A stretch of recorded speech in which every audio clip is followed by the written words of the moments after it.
and I started WorkStream nonprofit. Our goal is to help organizations run as efficiently as they can. And we have a focus on anything operations related. So whether it is process design, fractional COO, bookkeeping, operations, we're here to help you. And one of our core beliefs is that if we can provide education, just provide a little bit of knowledge, connect you to the right pieces of information, the right people, then there's a lot that you can do on your own to make your organization more impactful. So that's why we started this webinar series to give you access to experts with all the information that you need to be your best leaders and your best selves and lead the organization well. We very much believe in accountability. So you'll find that I will be sending out an email afterwards in a week to find out if you did your action items. I don't want people to just listen and then, it goes in one ear out the other. The way to make the most of this is to take action and to do things. So as we go through it, we're going to have action items for you to take the information that our providers here are giving you and make the most of it. As we go through this session, we're going to have 4 parts. Phase 1 is going to be about getting the right candidates. Then we're moving into phase 2, which is performance management. Then phase 3 is about being an effective leader. And phase 4 is fostering and maintaining a healthy culture. So as we go through them, you're going to have an action item for each one, plus one general thing at the end to take away, and that's what we're going to follow up with. We try to make our webinars as engaging as we can, so we do have polls and things that we're going to be asking you for throughout it. So the more you participate, the more you're going to take away from that.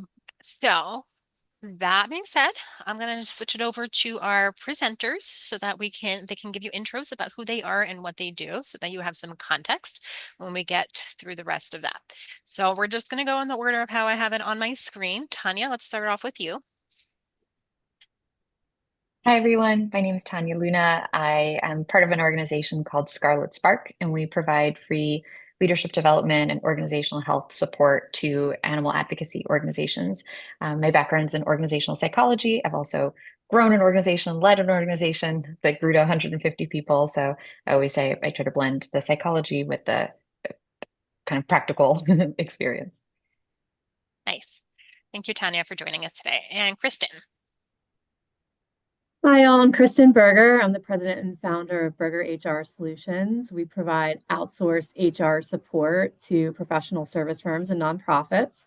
I've been in HR for almost 20 years and 10 of those in consulting. And similarly, my team as well has all been in HR for a significant period of time. So, we really love passing along some of the best practices that we've learned over the years to folks like you. Thanks. Thanks for joining us today, Kristen. Ashley. Hi, I'm Ashley Brown. I'm the Director of People and Culture for Canoe Collective. We support nonprofits with strengthening their operations and human resources and finance systems. I have about 10 years, or I'm sorry, time is flying, 12 years in the HR and operations space, and I am newer to consulting and working with partners. I've been doing that for about a year. Nice. Amruza. Hi, my name is Amruza. I'm a leadership coach. I work primarily in the animal protection space, though I work with folks across the gamut. Before being a leadership coach, I was a founder and executive director of a nonprofit that worked at the intersection of racial equity and animal protection. And so I have some lived experience and some professional experience to draw from here. Nice, thank you. And Adam.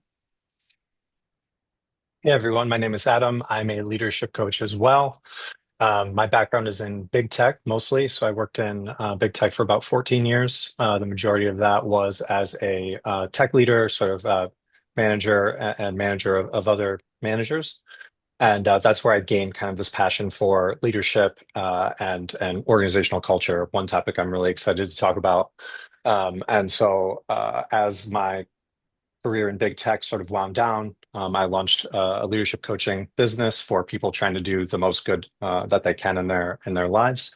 And I recently launched a new project called Raise Impact, which is specifically targeted towards AI safety organizations and making sure that that we provide services to them in people management and leadership to help them have even more impact than they are today.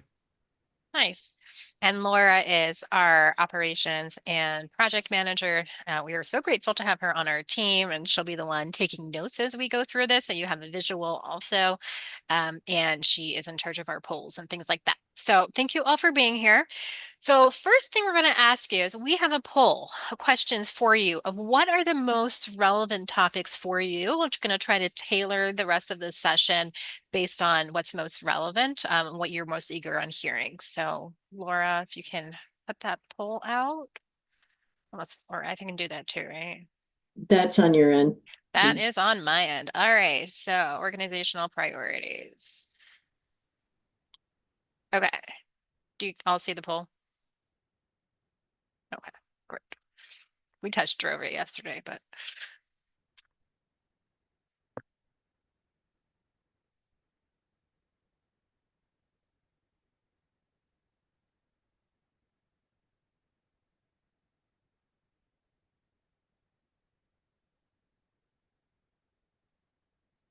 fascinating seeing these percentages shift as we get all our responses.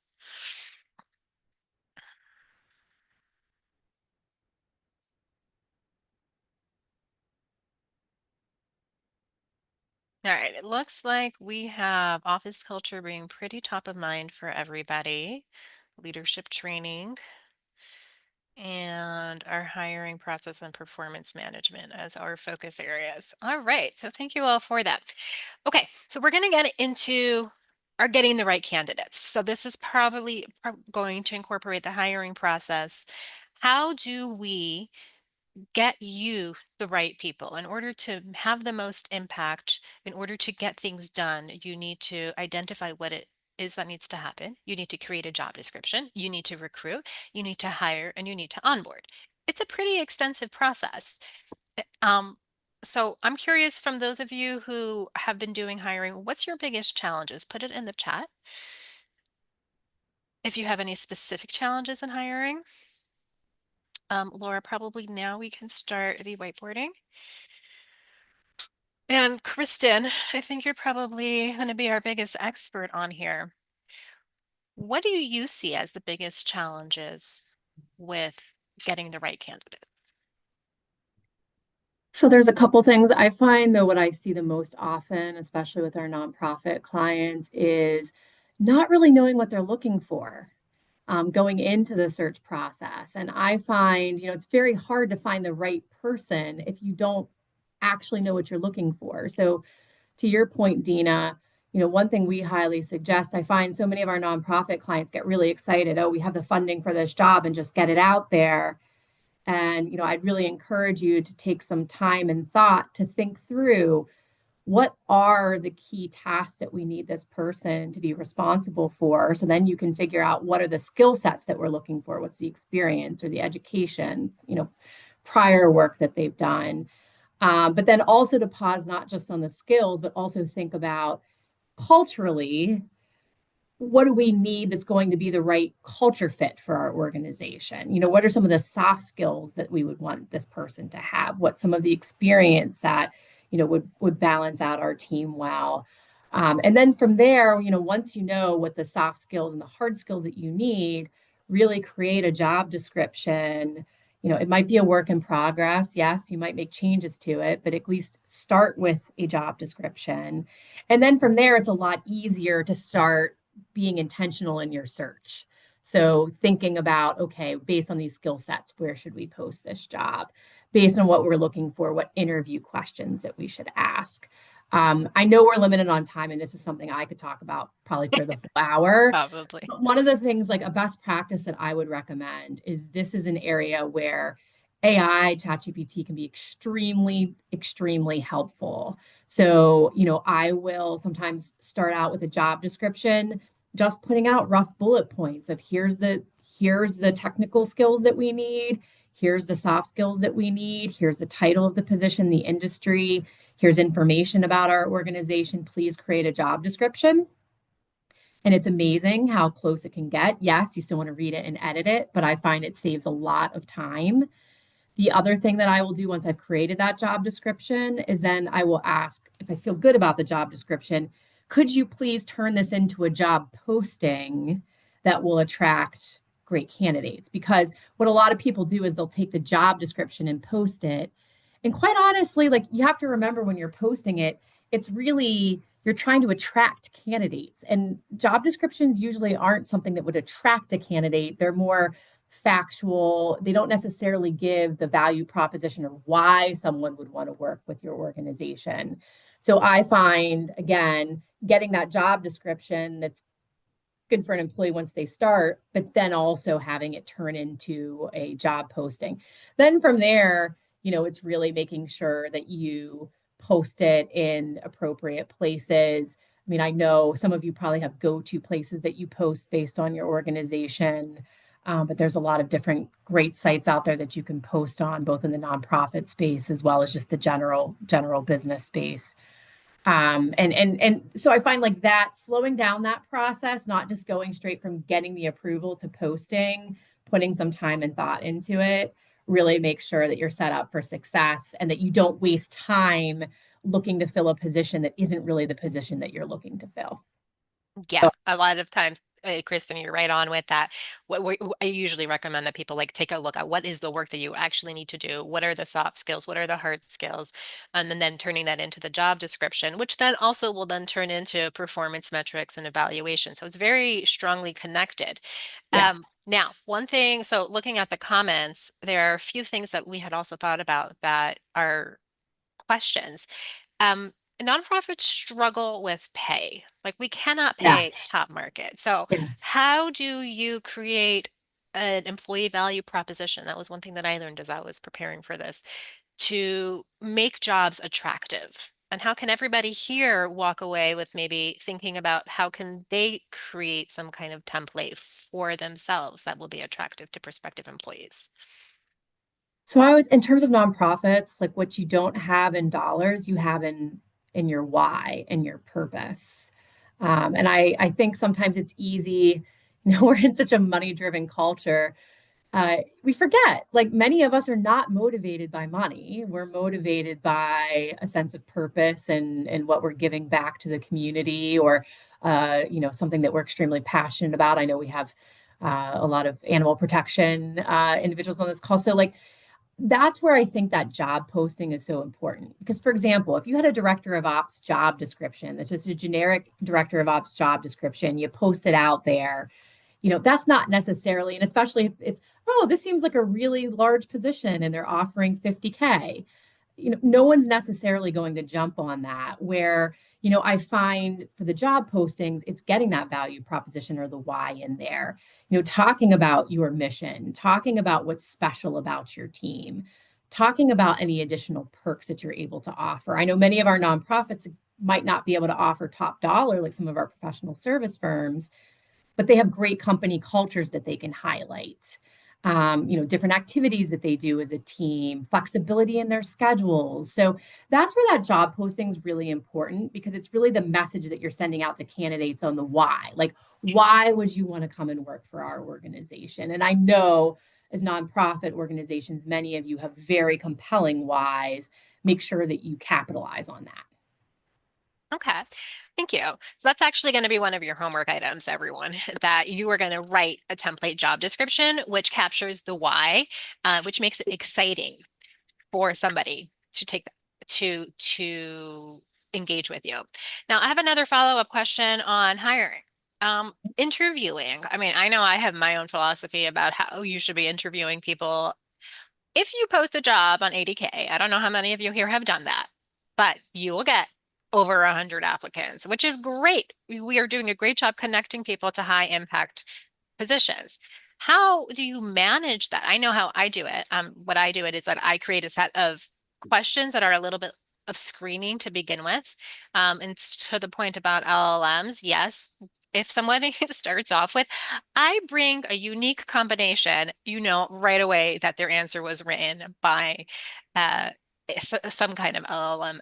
And then I don't know, it's not like I'm not hearing the person as well. So I try to put in a set of questions that I can use as those screenings, so I can just sift through everybody who answer this very weakly, and do one question at a time. But we also want to do questions that aren't really Well, Kristen, I'll let you more talk about this. What are good interview questions and things that you can be putting into this, both the screening process and the hiring process, to make it fair, to make it equitable, to make sure you're hiring right, that you're non-biased?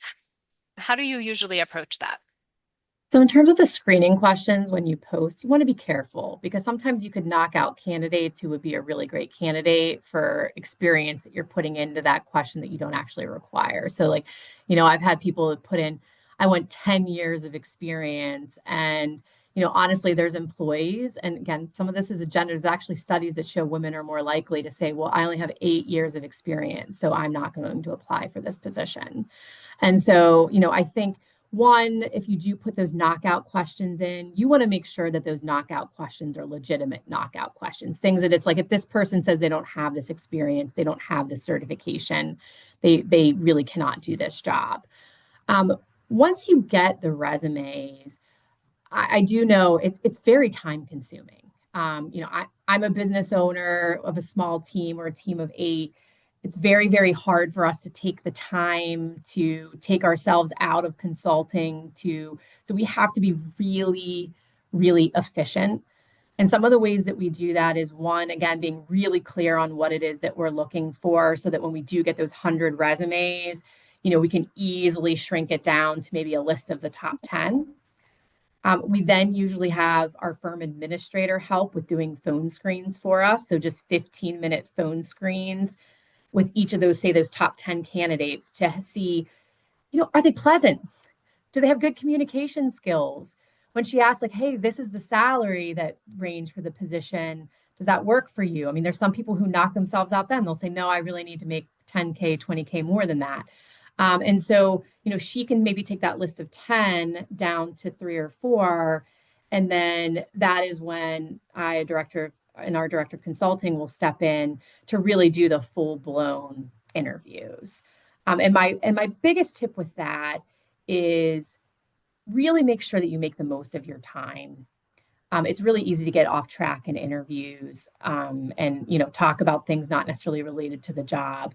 You want to make sure you have questions ahead of time. And so again, that's where that prep comes, because once you have prep for you have the job description, I'm pretty good at coming up with behavioral based questions, but I will even say, hey, ChatGPT, based on this job description, what are some behavioral based, and that's the important part, behavioral based questions that I could ask candidates to discern whether or not they're a good fit for this job. And Can you some of give you us might an know, example of a behavioral based question? so behavioral based questions are questions that are asking specifically about past experiences, because truly to find out, how someone's going to best predict how someone will function in the future, it's best to know how they've functioned in the past. And if you ask general questions like, "Hey, tell me about your work ethic," any well-trained interviewer is going to paint themselves in a positive light. So what I will do, say for example, if I'm interviewing a project manager, tell me about a project that was difficult, that maybe didn't go the way that you expected. Tell me about that project and how you saw it through to the end. So what that's telling me, and if they try to give me a more general, like, oh, I've worked on many projects. No, no, no. Can you please give me a specific project? Because what I'm looking for is to hear what they've done, how they actually acted in that situation, how they overcame the challenges that they may have faced. If they took a team versus an I approach. Really, I'm looking to hear, the story of how they've behaved in the past. And it's amazing the information that you can get out of candidates if you ask the right questions and get them talking about past experiences. Yeah. I like to integrate those kinds of questions also in the screening form initially when people are applying. Tell me Mhm. about a time when you blank, because that's not something that ChatGPT can generate for them. They have to give you their story. And maybe it'll help with the wording, but it's not going to come up with a story. I also like including open-ended questions like, what's your preferred work style? There's no right Mhm. or wrong answer, but those kinds of things can help screen that. Yeah, in work tests, you do just have to be a little smarter about them in order to make it something that you can hack.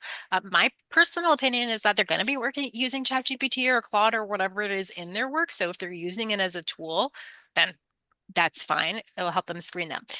All right, Kristen, the last question I have for you before we move on to another topic, and I know there's so much more to cover in each of these, so we will have Q&A at the end if anyone has specific questions on this.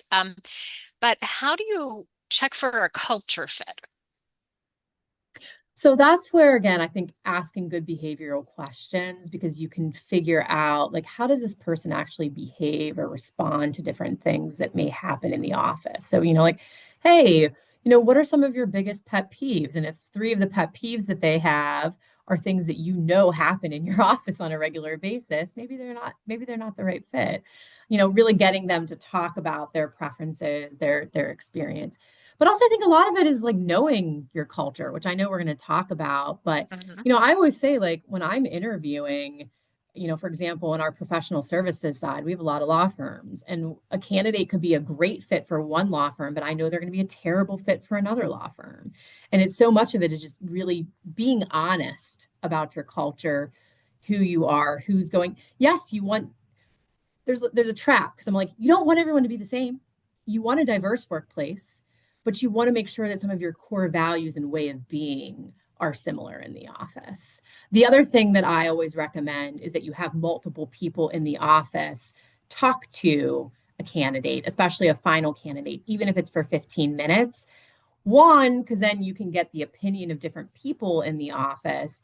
But two, it also gives the candidate a good feel for, is this a team that I would want to be a part of? Because I think sometimes we forget it's a two-way street. Yes, we're analyzing candidates, trying to decide if they're a good fit, but like they're trying to decide if we're a good fit too. And they should have the ability to get a good feel for the office culture and what it would be like if they actually worked in the job. And I find that way, if you're very honest, you give them a full picture, you have them meet with multiple members of the staff, that kind of has a way of attracting the right candidates, but repelling the wrong ones.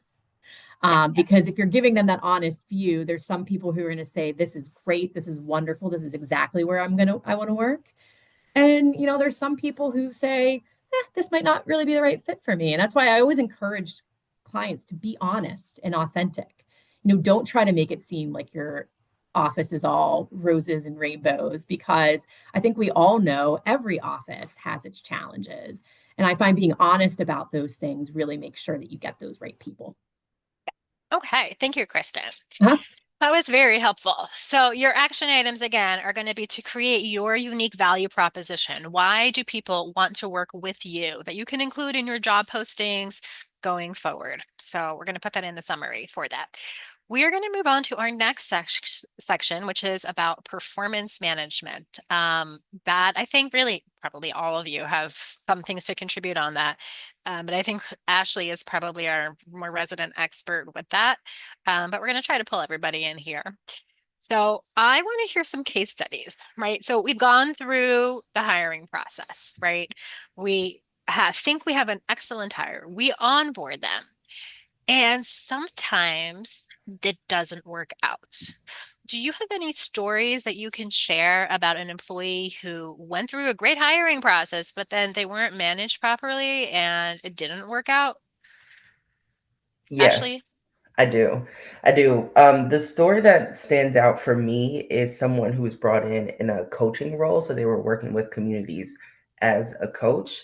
They had a phenomenal hiring process. The role was really competency based. So the hiring process was aligned with sourcing out those competencies, leaning on those behavioral based questions and work tests to make sure that the person could perform well in the job. But then the stumbles started happening once the person was on board, and they were not so much onboarded as they were given a trial by fire. And really just had to dive off of the deep end and applying those skills in a brand new context. And so I think there was some degree of performance management that was happening, but at the same time, this was not a backfilled position. This was a scaled position. So generally for nonprofits, that means your team is already stretched. And I think there was a challenge with just delivering good and consistent performance management. And so unfortunately, at the 9 month mark, roughly, that person was exited out of the organization. And I use this example because I'm gratefully still in touch with this person, and they have a really successful career working in the same competencies and working with organizations of similar missions, and they seem to be doing really well. So for me, the signal is how can the organization strengthen their performance management to make sure that they're able to retain this kind of talent, and that happened several years ago, and it was actually a jumping off point for putting in practice really good performance management.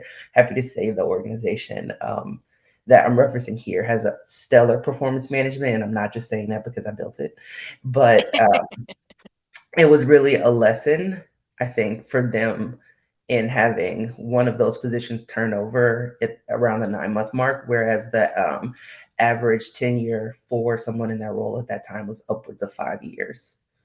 Wow. Okay. Audience, have you ever had any kind of similar situation? What do you think should have happened here? What would you do if they were in your company? You can post it in the chat.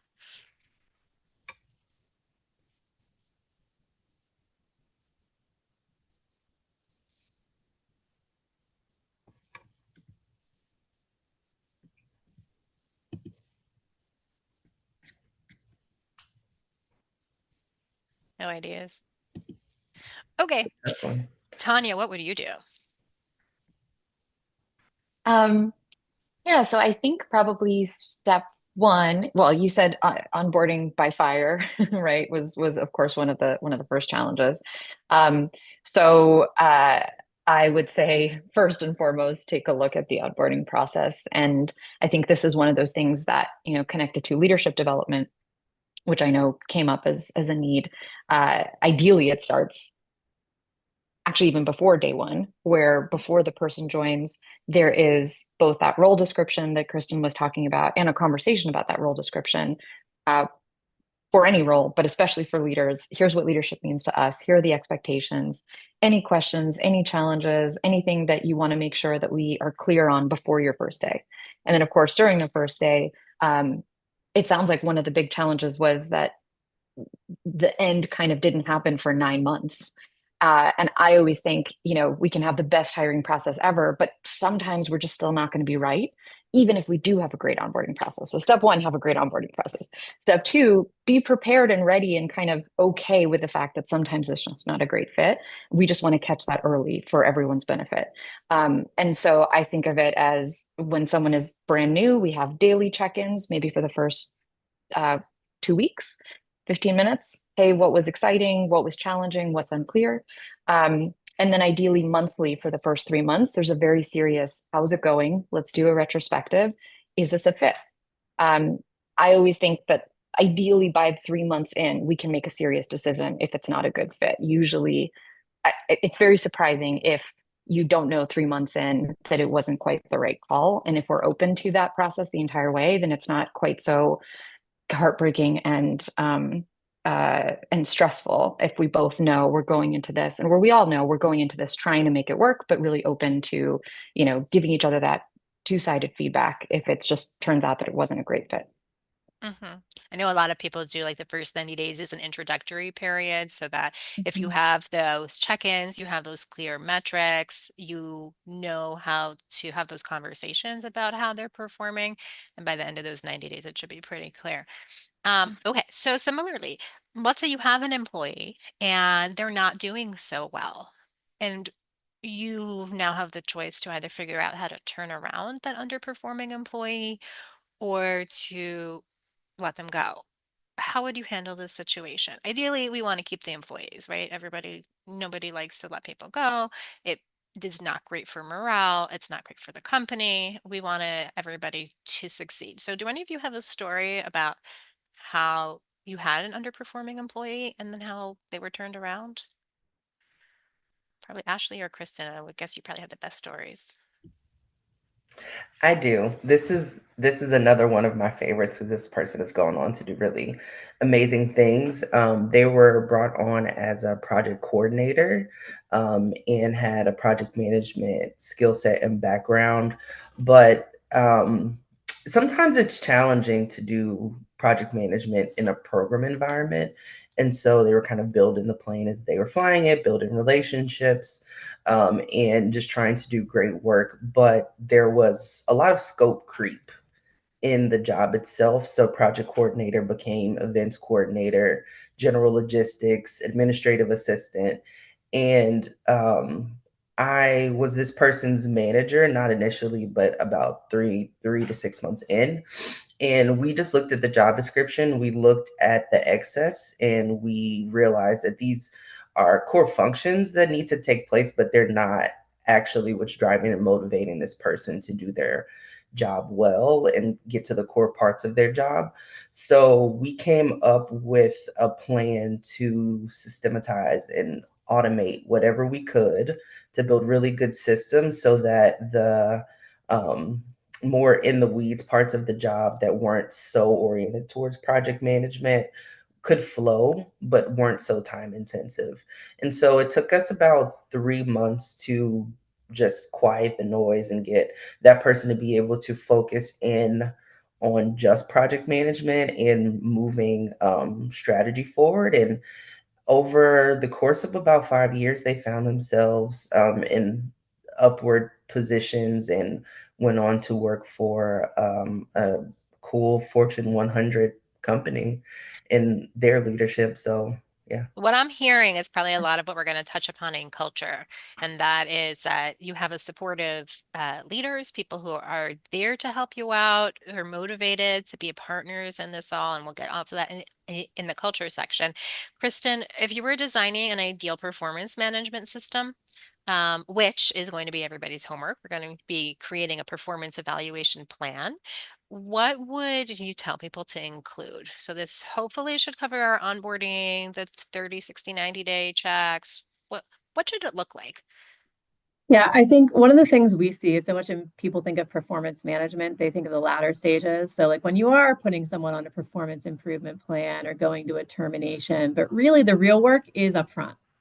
So the real work, is, and you can obviously cover a lot of things with one activity, but like having a job description is so key because especially in the nonprofit world, I find so many candidates come in not really knowing exactly what their job is. And it's really hard to do your job well if you don't really know what the scope of your job is to begin with. So I find having that job description, having some in the first, to your point, Dina, having an onboarding plan, making sure in the first couple weeks that you're training them in all the most important aspects of their job, checking in with them on a regular basis, having the, daily one-on-ones to then weekly to then monthly one-on-ones so that there's a plan, there's full support, that's happening. Because I find, if I know a client has a solid job description, they've appropriately onboarded and trained someone, the managers and the leaders are having regular one-on-ones,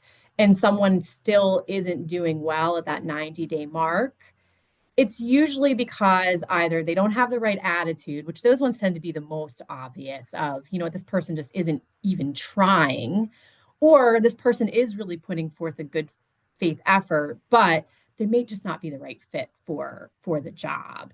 And I find, that makes it a lot easier. Like what's hard is when I have a client come to us in 3 to 6 months and say, well, this person's not working out. And we're like, well, what did you do to onboard this person, train this person? And it's pretty evident that there's been very little that has been done.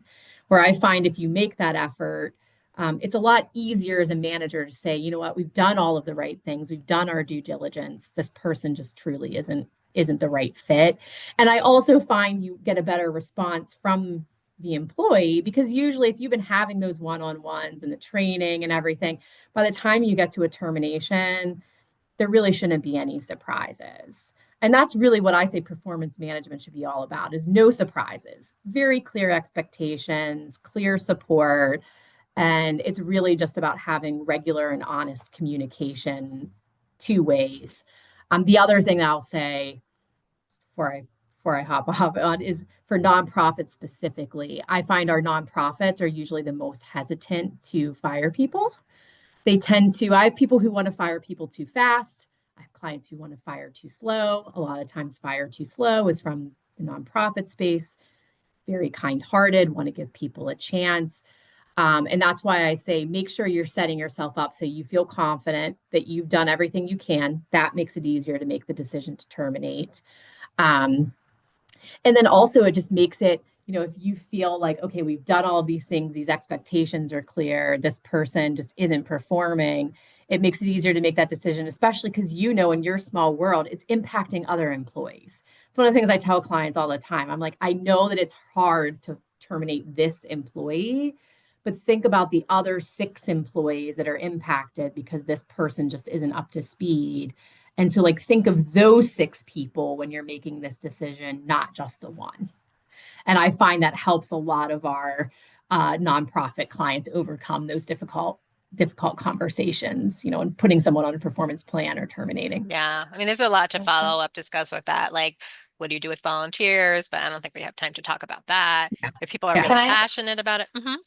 I was just gonna say, can I add like a quick teeny tiny thing to what Kristen said? Oh, yeah, of course. Yeah. Yeah, I mean, that so deeply resonates. I was just gonna share maybe like a slight frame shift that might be helpful to some folks. I think sometimes when we think about performance management, I personally don't want to be managed, and most people don't want to manage others. So I sometimes think that just making the shift of like performance enablement. Hmm. In other words, it's not my job to manage people and make people do things, but it is my job to be super clear about what I'm expecting and then to figure out what are we able to do to enable that performance. I like that. So just even the mindset shift, I think sometimes is helpful because oftentimes managers or leaders are like, I'm failing because this person isn't doing their job versus, well, have I enabled them to do their job? Which means clarity, which means training to a reasonable degree that your organization can afford. And then maybe one other quick addition to what you were saying, Kristen and Ashley, is I, I think oftentimes when we think about clarity, we see people have quite clear role descriptions, but there's no definition of what does success look like if these tasks are completed. And if we're thinking through that lens of performance enablement, all of it then can become so much clearer if we get clear on how will we know that this person is achieving the purpose of their role. Um, and then we don't have to be so, prescriptive about specifically what they do. We can give them some of that coaching and support to figure that out, as long as we're all clear on how will we know that this person has been successful. I like those ideas. So thank you, Tanya. How often would you suggest like having those conversations about performance enablement and if they're meeting their success metrics? Me? Tanya, yeah. Oh, well, I mean, I think a lot of it depends on the how quickly that data becomes available. We work with some organizations where maybe they're doing something in academia, for example, and it takes a really long time to know if you've been successful, and maybe they can be a little slower. Like Adam, I also used to work in tech. There, they would have 1 week, 2 week sprints, right? Because things flow quickly enough that you can have that information. I think for the majority of our clients, we recommend a monthly check-in, where it could be one-on-one, it could be as a team. At Scarlet Spark, we do monthly, hey, did we hit the goals that we set for ourselves? And what goals are we setting this next month? And then a quarterly, like slower pause and retrospective of what's working, what's not working well. Are we still on track for our annual objectives? So I like quick check-in, 10 minutes monthly, weekly one-on-ones or bi-weekly, to just say, hey, do you need anything? How can I support you through coaching, through feedback? Quarterly, let's pause, and then annually, let's get really clear on what will success look like for the year for us. But I wouldn't make it prescriptive because it really depends on the pacing and the speed at which an organization can learn whether it is achieving its goals. Okay, thank you. All right, let's move on to our next topic. I know we have so much to cover in each of these, so maybe at some point we'll blow each of these out into its own session. Becoming an effective leader.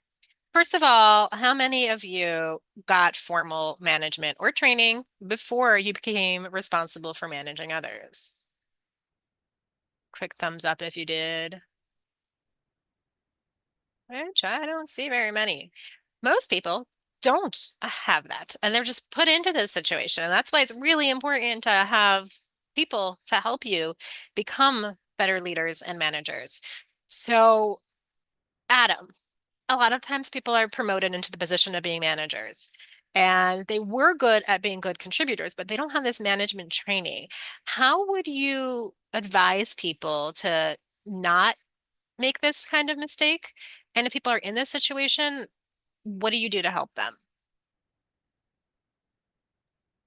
Yeah, that's such a good one. Yeah, I think the model here that may be helpful is just to really separate, well, two things. The first one that comes to mind is to really separate leadership ability and sort of like uh, people management ability from being a really, really good individual contributor or whatever technical excellence looks like within their role. Those are two sort of different things. And so your model going in should respect the fact that those are two pretty different things. Of course, you might be in a good position to coach someone on something technical if you have that expertise. But really, it's useful to separate them because then you can know, okay, if someone's going to become a leader, do they have that skill? And then that goes to the next thing, which is, do they actually have the desire to be a leader? Like, I think one of the biggest dysfunctions here is someone is just like promoted because they're just like, oh, I guess this is the obvious thing for me to do because I was really good at this, and now I'm being promoted, and now I'm in this. And like my manager said, it was a good idea, and maybe I can have more impact this way. And but there was never like a really facilitated conversation by the manager, the person who was that person's manager, about like, what do you actually want to do? Do you want to be a people manager, or do you want to grow as a leader, and is that in your career plan? And so I think that like both the desire really needs to be clarified, and then if that conversation is happening, can be initiated by the person who's already the manager in the situation, um, but with everyone in the team, go out and find out what people really want, so that you proactively know who are the people in this team who may be interested and may be able to grow those skills to be really effective leaders. So then when it comes time to really need someone to step into that role, then you can say, how do we get people in that place? How do we provide them these sort of opportunities to gain these sorts of skills? Which is a really interesting question. That may be another question. I won't go off on a tangent on that now, but how do you get someone who's an individual contributor to get little like leadership management sandbox type opportunities to make it so that then when they land into being an actual manager of people, that they've actually done it. And it's not just like, oh, I got some training about this, or I spoke to a mentor over a period of a couple months. Like, that's great, but you want people to actually have tried it and done it and experimented with it and discover the things that they're good at and natural with, and the things that they need to get feedback with, so that when they land in, it's not being sort of thrown into the deep end. How did I do with that? Any I think that, follow-ups? yeah, I Okay. mean, I have some follow-ups, but Marissa, I'm gonna let you take this one. What makes a good leader? Like, what are we trying to get them to do? What's our goal? Yeah, I think someone who's willing to be open, honest, to be able to say what they know, what they don't know. I think that vulnerability is quite important, and that doesn't mean necessarily oversharing or, you know, sharing all the confusion that might be going on in the brain, but saying, "Look, I'm here. I'm a real human. I'm I'm working towards this, and I want to bring you along." I think those are the qualities that really make, in my view, effective leaders. Okay.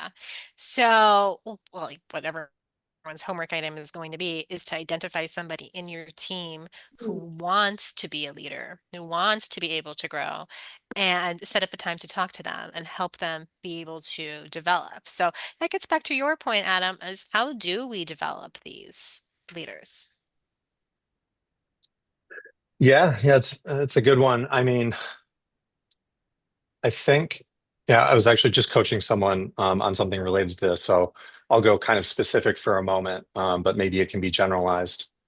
Um, so there's somebody who has in a team, so someone I'm coaching in an organization who has a stated intent and desire to be a leader, and that's clear.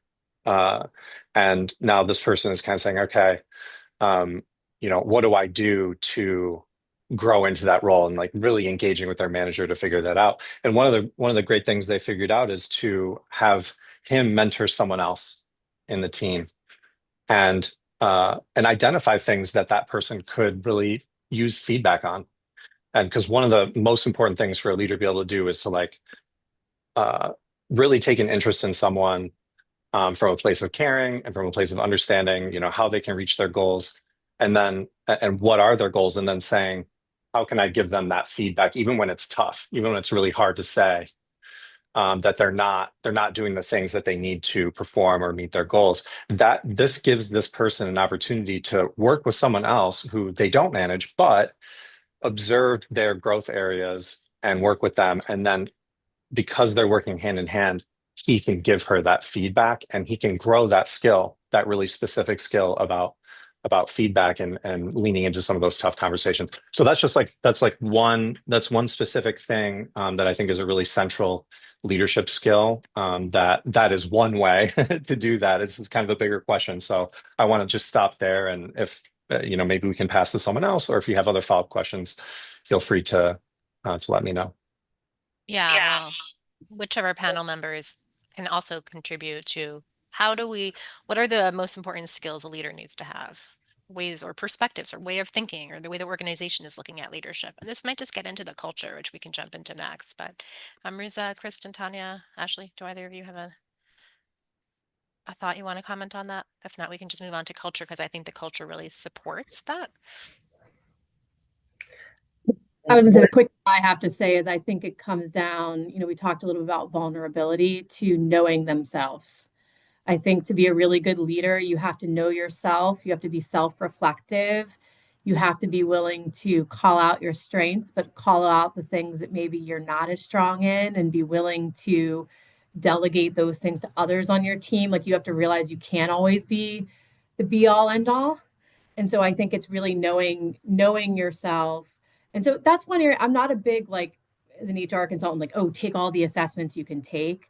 But I do find if you have someone who's going to become a leader, some of the assessments that are out there, whether it's DISC or MBTI or Six Working Geniuses, I mean, there's a lot of different assessments people can take to try to get to really know themselves. Because I think once you know yourself, it's a lot easier to work with others and to it's a lot easier to give feedback to people. To Adam's point, if you're giving direct feedback, difficult feedback to others, you should be able to give that same feedback to yourself too and say, you know what, this might not be my strength, or this is something I need to work on. So it's really creating self-awareness. So a lot of it, Tanya, you were going to say something. Up to you. You definitely can. Then we're just going to move on to culture. Well, I was just going to throw, I mean, it depends on how you think of leader. Are you thinking of like, are they driving the entire organization, or are they a manager within the organization? If you're talking about managers, one thing that I'll just throw out there is, aside from all the skill building that's very much required, like what you all have talked about, we also find that new managers sometimes just need like some like very explicit um, expectations about how they're using their time. So, for example, setting expectation around, you should have weekly or biweekly one-on-ones, and here's what a one-on-one is, and here's a one-on-one agenda template. Once a quarter, ideally, you are helping your team members think about, pause and reflect on what's their individual learning development plan. Once a month, you should be doing metrics or whatever, success check. So sometimes just I think organizations, in an effort to give their managers a lot of freedom and autonomy, overdo it, where I find that a lot of, especially new managers, need some of those really specific tools and expectations. And then maybe as they become more experienced and confident, they can play around and do things in their own ways. But not just the skills, but the very specific behaviors that are expected, I think is very, very helpful. I like that point. Thank you. That is very helpful. So Yeah, I would give a basically, huge +1 to that as well. I thought that was an outstanding answer. thanks. All right. So moving on to culture, we have another poll for you. And that if you were going to design your ideal organizational culture, what word would you choose? Now, the words we chose here are all good examples of things I have heard. Well, I've heard many examples over the years of cultures I wouldn't encourage, and others that I would encourage, but these are probably ones that are really, I think we've been hearing this theme throughout, that if they're authentic, if they're respectful, if they're supportive of you, if you feel psychologically safe. And I think psychological safety is probably one of the biggest things that we keep coming back to. I like the purposeful, that we know what we're doing. That goes back to our value proposition. Everybody feels that they're part of a collaborative entity. So these are all really great words that you can try to aspire to. Okay, so culture can feel very abstract, right? So let's say we want to have a supportive culture. That seems 35% of respondents want that. How do you make a culture be something tangible, and how do you know if you're succeeding with that? So, Amruza, is that something that you'd like to take? I have a lot of thoughts about that, but I'm probably not the best person to answer on that. Okay. Adam? Yeah, sure. I can jump in on that. Yeah, I think culture is abstract if you haven't uh, done things like try to tie it to the impact or tie it to what happens when you have a really strong culture or healthy culture, or psychologically safe culture. And it's also abstract on the other side. But it's like, well, what do I actually do? What are the things that I can do to then create the culture, which then gets the high performance? To be clear, a psychologically safe culture is tied to high performance. There's just like evidence out there about this. I won't go into that, but the core idea is that if people at the in the work environment feel like they can uh, give tough feedback, challenge the status quo, um, have debates, have disagreements, have their voice heard, be creative or take a risk. These kinds of organizations are the ones where the best ideas come out. It's like a marketplace of ideas. People can just say what's on their mind, talk it out, and then they tend to innovate and they tend to create a feeling of well-being in the people that are there, because they do feel supported. They feel like, okay, I'm not going to be shamed. I'm not going to be humiliated in front of everyone. I can just say this thing. And so there's this really, really powerful effect that can be achieved that absolutely ties to performance. And then the next question is sort of like, okay, well, what do you actually do? And there's a bunch of different behaviors that can create a psychologically safe culture, and it like really depends on the organization.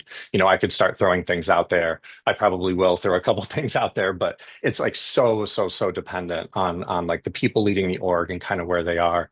I would say some of the like really basic behaviors that I see people kind of skip over often, where they can sort of go back to basics and say, oh, here's going to be a way to like really set a firm groundwork, would be something like, how much do people socialize? How much do people make an effort to just like chat about things that aren't so like constantly work related? Like as a leader, do you know what people really love doing? Do you know enough about them to be able to say, yeah, what they like doing outside of work, and kind of what gives them their identity, those sorts of things, is really taking an interest in people. It creates threads of trust, and then that starts to form a basis for teamwork, because trust is so tied to teamwork. That's one. And then another one I'll just throw out is, how much are the really high performers recognized for the great things that they're doing? So, it can be so demotivating to feel like you're doing a great job and getting all this impact, and then the leaders aren't saying anything to you or to anyone, or even worse, they're taking credit for it.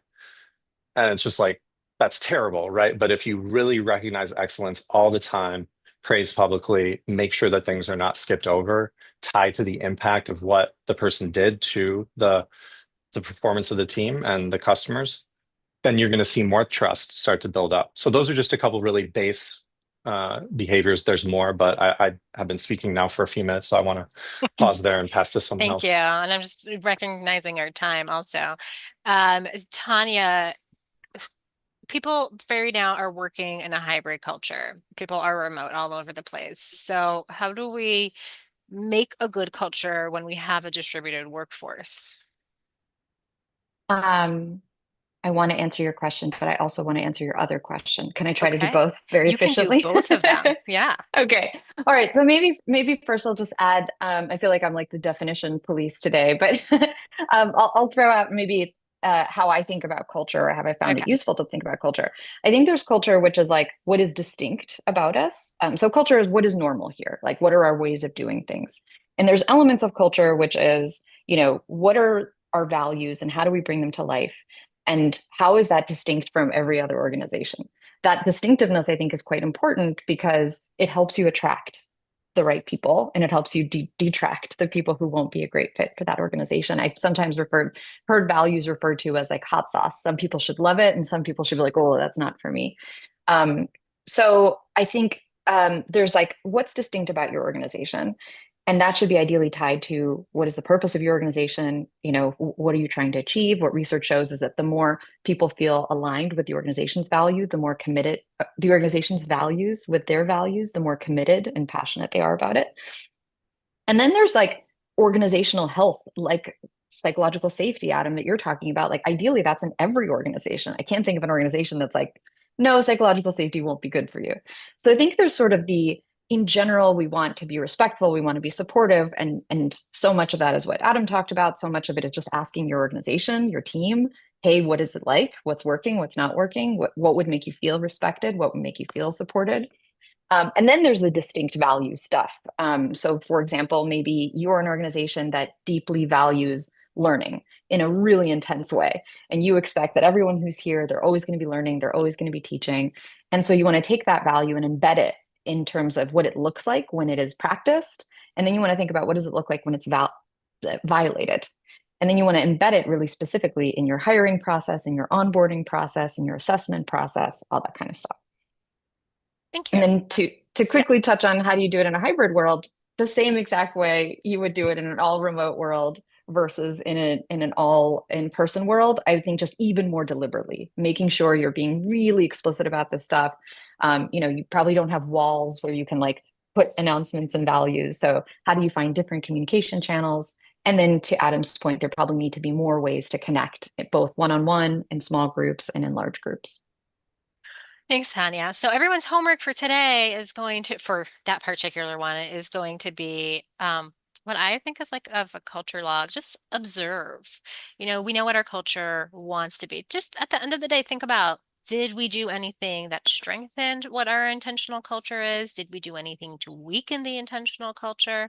And just observing, I think, can often times just bring about the change that you want to be, because you're just noticing that. Now, really had 10 minutes slotted for Q&A, but we are at time, which we're very happy to answer questions. First, I want to do is just put a quick poll about just feedback about this particular session. If it gave you actionable information, recommend it. This is completely anonymous, so we would definitely love your responses to this. And if anybody has any questions for our panelists, now is the time to ask them. You can either put it in the chat or you can start speaking, whichever one's most helpful for you.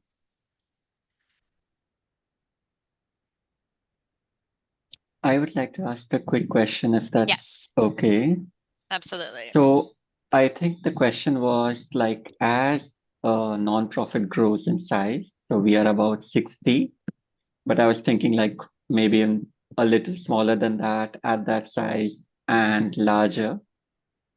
To be very frank, we still don't have all the systems in place, and we constantly think about how do we prioritize the different systems and like going deeper in some areas versus having baseline in different areas.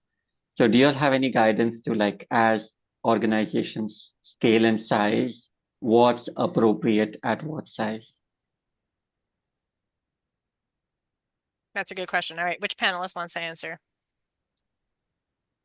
Just to clarify, you said you're at 60 people currently and you're growing Yes. you're about to grow. And is your structure, like what's your organizational design? Is it like kind of a traditional hierarchy or is it some other model? Super quickly, so like a large part of the 60 people, I would say 3/4 are like the implementation program side team, which is most people are like the direct field workers, and then there's some manager. And as of now, there's directly the co-founder. We are trying to add a level there. And then the remaining are like everything else miscellaneous, which is pretty like there's not too many levels there. So just some quick thoughts on my end. In terms of just looking at organizational health, you're definitely at a size where if you're not already doing it, doing some kind of engagement survey, maybe twice a year, will give you a sense of like what's breaking and what, where do I need more attention and what's working really well and how can we learn from what's working well. So doing an engagement survey where you can parse the data by team, by tenure, by department, that could be really helpful. Typically at around your size, for most organizations, what tends to happen is more siloing. Communication starts to get harder.